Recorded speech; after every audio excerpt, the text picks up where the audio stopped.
single leg bridge off bench. Start from the bench, and then you're gonna bring yourself to the ground to where the bench is sitting in like your mid-thoracic spine or your mid-upper back area. So let's talk a little bit about where the point of emphasis is with this movement. So there's many different bridge variations, where one being we can target your back, one we can target your glute, others we can target your hamstrings, etc. It all matters about the intent.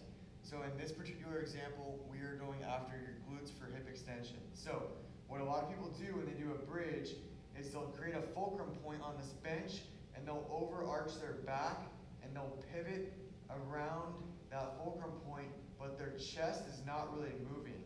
So I can go into lumbar extension, thoracic extension right here, and then I can reverse back out of that, but all reality, my chest isn't moving, and in return, my hips aren't getting much load. So if I bring my feet out just a little bit, and then I'm thinking about taking my chest and putting it in my front pockets, that makes my abs fire, and I get into a straight line or a neutral position from my chest down to my pelvis.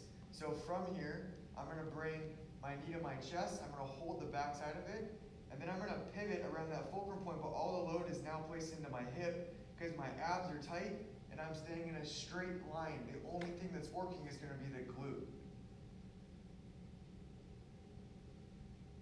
So at the top position, I should be looking toward the ceiling.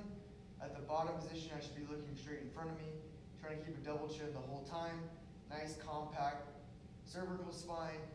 And then again, neutral spine position from like my shoulders all the way down to my tailbone.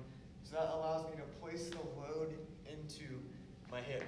So again, be mindful about your bracing pattern here, for when your upper back is placed on the bench, that you're not just pivoting and moving through spinal flexion and extension, when in all reality we're trying to drive hip extension and isolating those glutes.